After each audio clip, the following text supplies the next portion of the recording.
All right, so I got a map for the 1900. Let's zoom it out so you guys can see it. August 1900 is when they're claiming this map was. And if we blow it up, I want you guys to really get a visual. They had the Standard Fire Brick Company. They had Mineral Palace. They had two train depots. They tore it down, and then they built this one, and then at some point they tore it down to lay in all this track. They had four smelting plants that I can count. There's one right here, and one right here, and on another map it shows a zinc plant over here.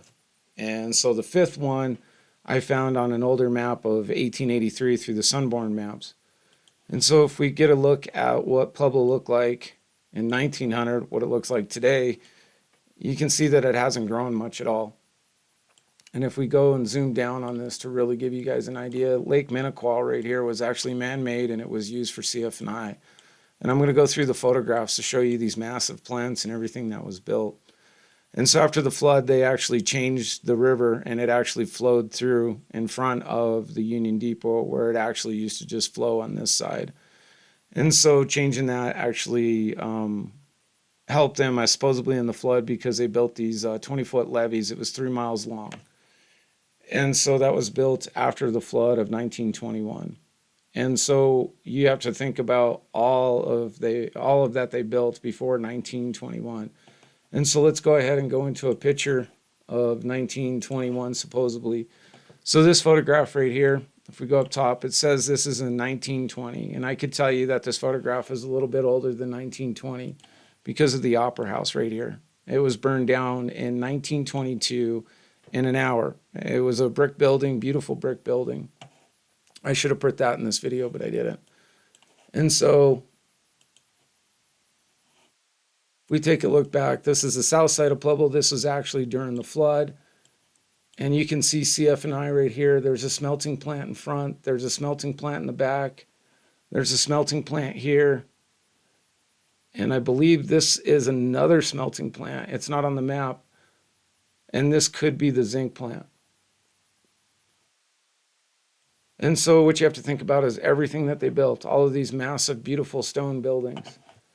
And so what I want to do is I want to go through some of this with you guys so you guys can see this for yourself. Okay, so I started off my last video with the oak tree that was cut down. And in my last video, I showed you where it was at. It's right here on Union Street. And this is a tree that they cut down.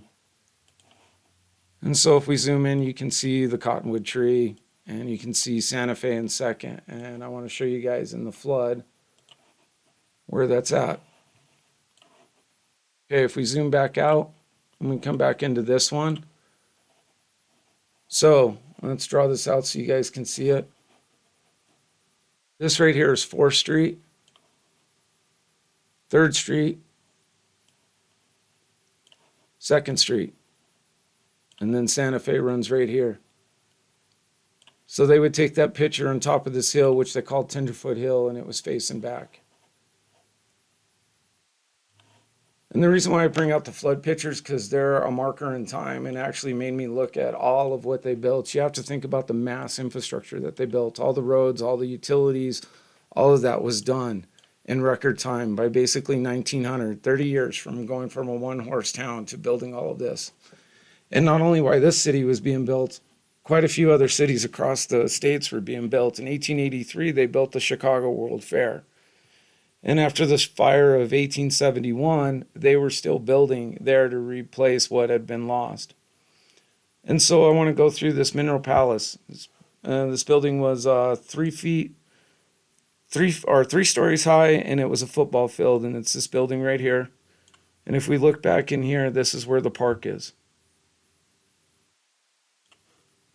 And you can see this massive park that they built. And they built a lot of these. And what people don't understand is the money, and look at all of the trees and everything, the growth around this. So this has been here for a while. And then they changed a bunch of this somewhere in the 30s. And what I want to show you right here is this boathouse. I mean, they had all of this stuff built. And it was built well. So let's look at the outside of Mineral Palace. And You can see this beautiful building built. Now, this is so modern, and it was built in 1891. This is what kind of threw me off with this. So you see these globes for these pillars. I mean, this is a well-designed building, and you can look at the bushes. This building's been here for a while, and they actually painted it a different color because in the original it looks brown. So somebody painted this at some point in time, and I believe this was tore down in 1943. Okay, so let's look at the inside of it to really show you guys the magnitude of what they had built. I mean, the quality of craftsmanship and the skilled labor that it actually took to build all of this. All of these are glass cases with minerals found all over the state of Colorado filled. And you can see how big this thing is. People sitting in front of these pillars, I mean, they're enormous. So let's go ahead and take a look at one of these pillars and the detail that they did in these domes. You can see the well detailed work that they did. And if you go over here, I'll draw it out for you guys again. You can see them right here, and they're in the front. So I mean, this was a big palace they built. Okay, so let's move on to show you guys City Hall. They also built this supposedly in 1919, and it is actually right here. And I bring this building out because I just want to show the scale of all of this that was built. And actually, the building right next to it, I'll draw that out in the picture, is actually right here. This is the first original city hall they built. So they built basically two of them by the flood of 1921. And so we go into this one, the courthouse. They actually built three courthouses. And let me show you where that is in this photograph. It's this building right here.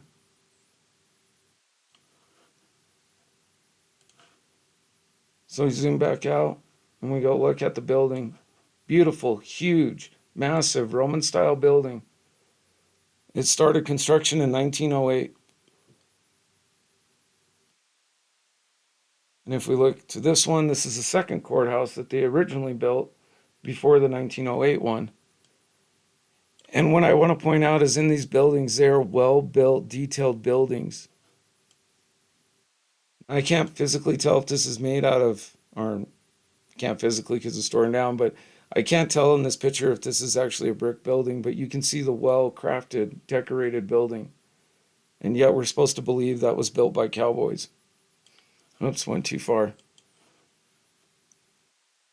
So this one is in Centennial High School, and I'm going to show you, this is the first one they built, actually the second or the first, I'm not sure yet.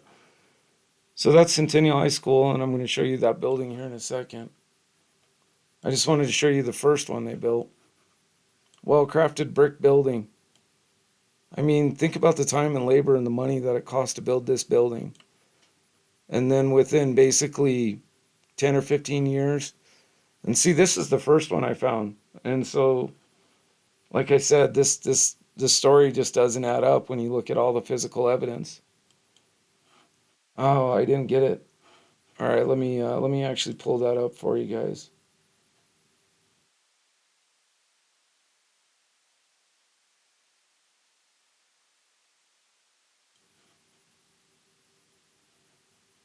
Sorry, guys. I thought I had taken a picture of it, but you can see CF&I, and I'll show you where that is in this picture.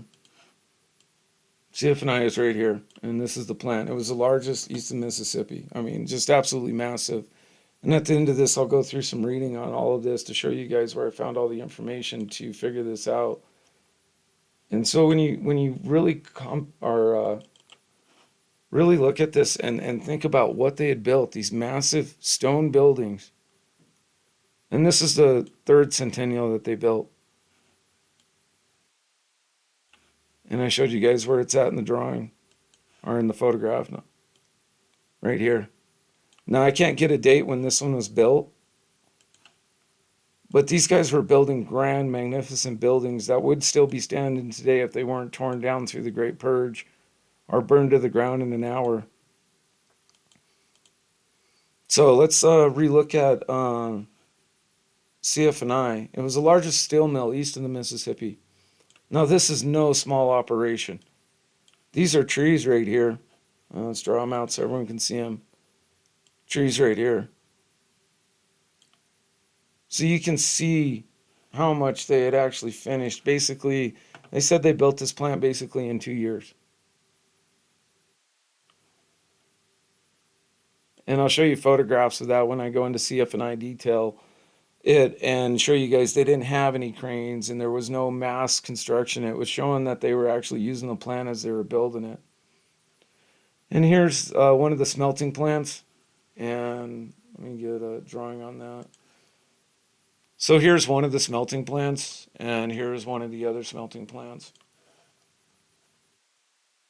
Now I'm just showing you one of the pictures that I have on these beautiful smelting plants. And they were well done. They were beautiful plants. And yet they were destroyed.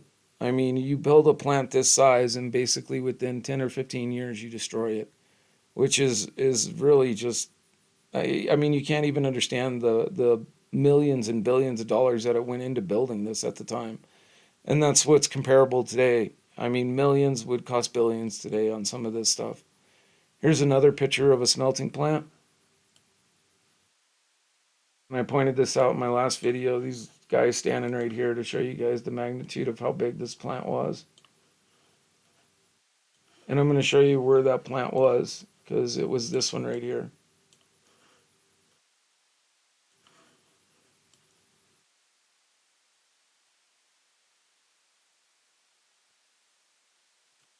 So, like I said, when you critically think about this, and you're like, hey, how did they do this with hand tools, and how did they do this with wagons and horses? And so here I wanted to show you guys how they incorporated Pueblo. And here's one of the maps of 1889, and I got another map to show you guys of 1886 to 1905 on this one. And so let's do the math on that just to show you guys the absolute just insanity for the build. We got 1886 minus 1904. Or is this 5? So this one's 5. So this would be 19 years. And I have another one that's 4. And this is just covering the south end of Pueblo, which they did not cover here. And so the things that you got to look at is these massive infrastructure that they installed in record time. I mean, where did they get all the capital from? Here's the one of 1904 showing the north half of Pueblo. So when I say these maps aren't complete, they're not complete. And they've been doctored with dates. I'm almost positive of it because there's no way you can build this fast.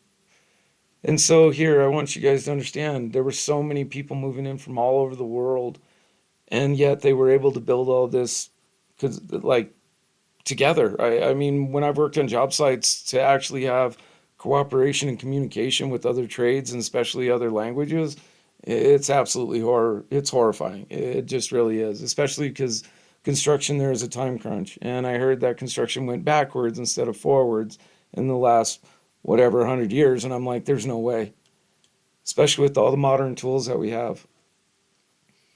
Okay, so I really want to give you guys like an idea. The years of 1889 to 1890 were the block years, or years of the block in Pueblo. Okay, so that's the thing, is basically in 2 years, and I showed you that picture of Union Street, they basically, let's see, just exploded with brick buildings all over the place.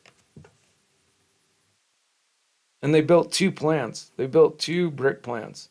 I mean, it's like everything that Pueblo did was a grand scale, and yet it is one of the most dangerous cities to live in Colorado in the United States. It's made the top 20 record, and I don't know how far it is in that top 20, but that just gives you an idea. We went from absolute wealth to poverty to crime to rundown cities all over the United States. Like I said, when you open the matrix and you really look around and you see the building and see there's no way we could have built all of this. And especially when you look at Pueblo, Colorado,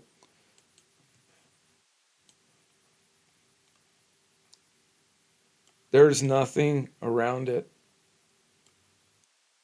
And here's like the closest pine trees that you're going to get, and they're not. You'd have to cut down a ton of them in order to make a lot of what they did in before 1872.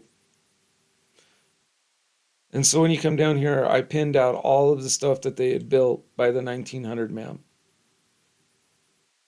And it's absolutely just, it's ridiculous when you think about it.